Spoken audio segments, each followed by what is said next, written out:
ভালোবাসতে অঢেল টাকার প্রয়োজন পড়ে না। প্রয়োজন যদি পড়েই, তবে একটা বিশাল মনের, যা সবার কাছেই থাকে না। আজ এক রিকশাওয়ালার ভালোবাসার গল্প আপনাদের শোনাবো। আশা করছি সবাই শেষ পর্যন্ত শুনবেন। আর যারা ফেসবুকে দেখছেন তারা ফলো দিয়ে পাশে থাকবেন। আর যারা ইউটিউবে আমার ভিডিওটা দেখছেন তারা লাইক, কমেন্ট, শেয়ার করতে একদম ভুলবেন না। আমি এক রিকশা চালক। বিয়ে করেছিলাম আজ থেকে 1 বছর আগে। আমারই মতো এক গরিবের মেয়েকে বউ করে এনেছিলাম আমার ছোট্ট ঘরে। আমার অভাবের সংসারটা খুব সুন্দরভাবে সাজিয়ে নিয়েছিল। বুঝতে পারতাম বউ আমাকে খুব ভালোবাসে। আমি যখন রিকশা চালিয়ে বাড়ি ফিরি, ও আমার গোসলের জল তুলে দেয়। মাঝে মধ্যে অবশ্য আমিও তুলে দেই। বাড়িতে কারেন্ট নেই। খেতে বসলে ও আমার পাখা দিয়ে হাওয়া করে। গরমে রাতে দুজনে অদল বদল করে একে অপরকে আমরা পাখার হাওয়া করি আর ভবিষ্যৎকে সুন্দরভাবে সাজানোর পরিকল্পনা করি। গল্প করতে করতে কখন যে দুজনেই আমরা ঘুমিয়ে পড়তাম বুঝতেই পারতাম না। যখন বড় বড় সাহেবেরা তাদের বউকে নিয়ে আমার রিকশায় উঠত, তারা অনেক গল্প করত। তাদের গল্প আমার কানে আসতো।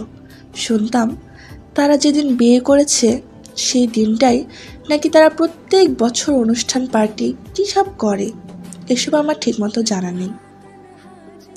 যখন শুনতাম আমারও খুব ইচ্ছে করতো বউকে একটা শাড়ি কিনে দিতে। বউকে যে খুব ভালোবাসি আমি, কিন্তু পারি না। অভাবের সংসার, দিন আনি দিন খাই।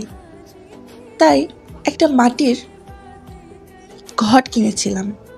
ওটাতে রোজ 2-4 টাকা করে ফেলতাম।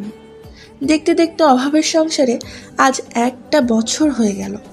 আজ সকালে রিকশা নিয়ে বেরোবার আগে বউ যখন রান্না করছিল, তখন বউকে না জানিয়ে লুকিয়ে রাখা মাটির ঘরটা বের করে ভেঙে দেখলাম সেখানে প্রায় 450 টাকা জমেছে।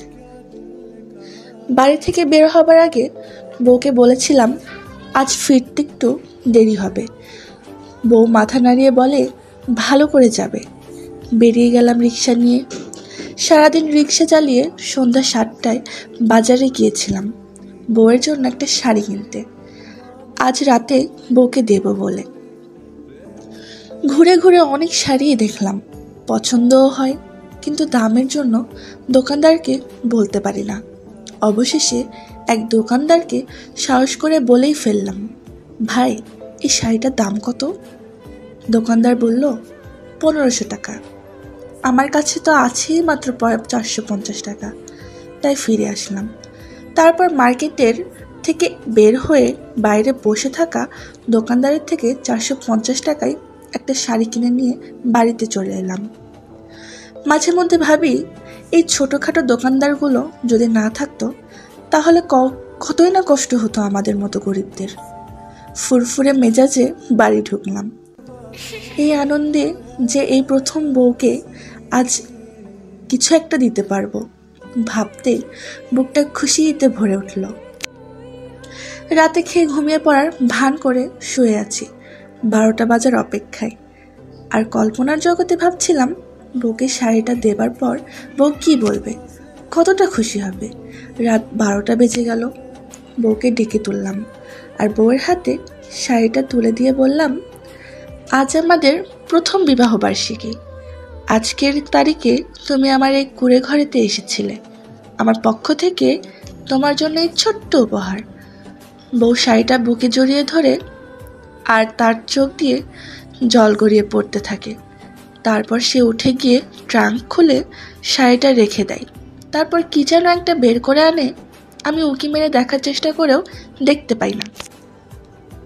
তারপরও আমার কাছে এসে আমার হাতে একটা শার্ট দিয়ে বলে, এটা তোমার উপহার, আমি কিনে এনেছি। কিছুটা অবাক হয়ে গেলাম আমি, কারণ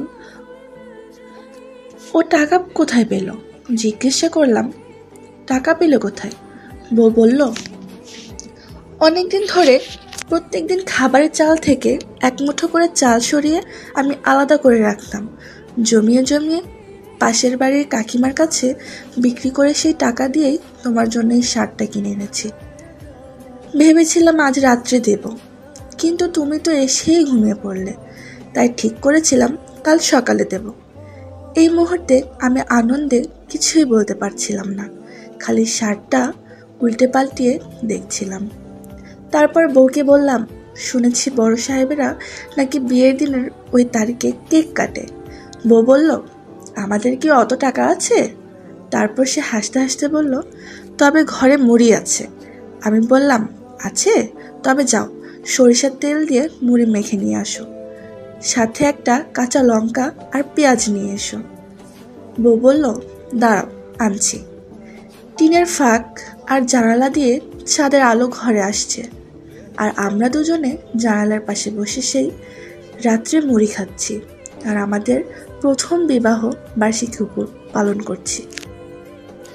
ছোট্ট ছোট্ট উপহার আর অফুরন্ত ভালোবাসা, বেঁচে থাকুক সারা জীবন, বেঁচে থাকুক এই রকম ভালোবাসা।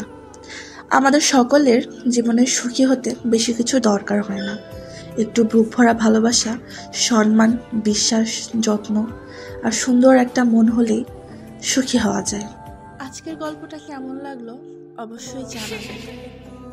আমাদের মতো কিছু কিছু মানুষের লাইফে কিন্তু টাকাটাই মেন।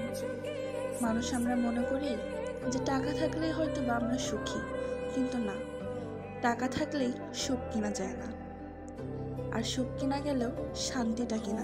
আলহামদুলিল্লাহ, আজকে রান্নাটা খেয়ে আপনাদের ভাইয়া অনেক প্রশংসা করেছে আমার, তো আমার শুনে অনেক ভালো লাগছে। যদিও বা আমি এই রান্নাটা আজকে দ্বিতীয়বারের মতো রান্না করছি, এর আগে একবার করছিলাম, তো আপনাদের সাথে তখন শেয়ার করা হয়নি, তো ভাবলাম যে আজকে শেয়ার করি। তো কেমন লাগলো আপনারা অবশ্যই ট্রাই করে জানাবেন, আর অবশ্যই চ্যানেলটাকে সাবস্ক্রাইব করতে আর পেজে ফলো দিতে ভুলবেন না। সবাই ভালো থাকবেন, আল্লাহ হাফেজ।